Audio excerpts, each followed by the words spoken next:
Magandang araw, CCF family, and welcome to Sunday Fast Track where you ask real-life questions and we give you biblical truths. Ako po si Jewel Malonzo mula sa GLC, ang training program ng CCF, at kasama po natin si Pastor Bong Saking upang sagutin ang ating mga katanungan.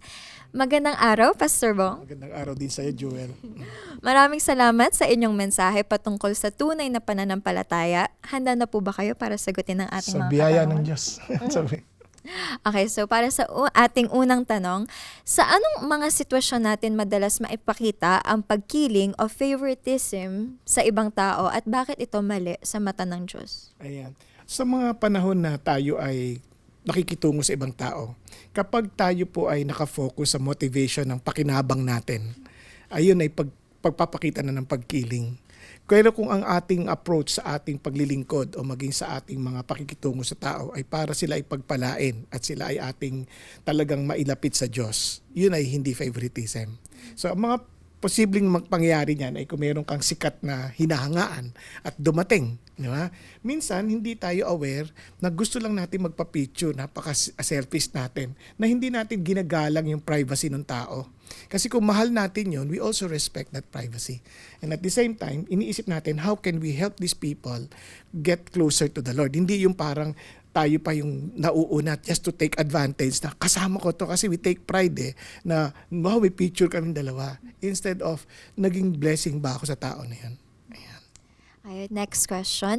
Bakit mahalagang pantay-pantay ang ating pagtrato sa lahat, mataas man o mababa ang kanilang katayuan sa buhay? Ayan, napakagandang ano yan. Kasi naalala mo yung verse 1 ng James 2, na sabi niya, because of our relationship to the Lord of glory, o the God of glory, si Jesus.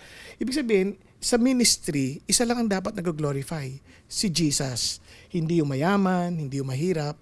So kung papaanong si Jesus nagkatawang tao para sa lahat, dapat ganun din ang pag-ibig natin patungo sa iba. Kasi we are His reflection of mercy, we are His reflection of His love. Kaya yung pag-ibig ng Diyos, walang tinatangi. Ito ay binigay niya para sa lahat. Kaya for God so loved the world that He gave His only begotten Son. Ganun din dapat tayo sa kanila.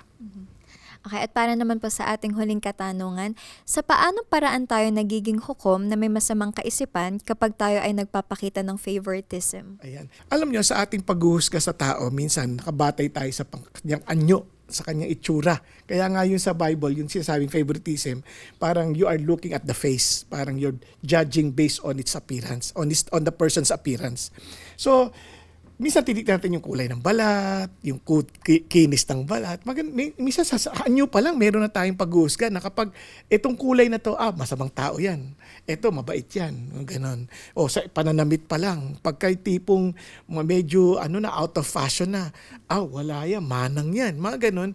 Pero kapag yung bago, pag maayos na maayos, yan na matalino, magaling. Minsan we judge them, and yun yung paghuhukom na sinasabi based on their outward appearance. Kaya si Lord, kahit kay David, sabi niya, kay Samuel, naalala mo, sabi niya, do not look at the outward appearance, but what is in the heart. No, hindi, kasi ang Diyos titingnan niya yung puso Kaya don't judge the book by its cover. So ayun po, maraming salamat Pastor Bong sa pagsagot ng ating mga katanungan.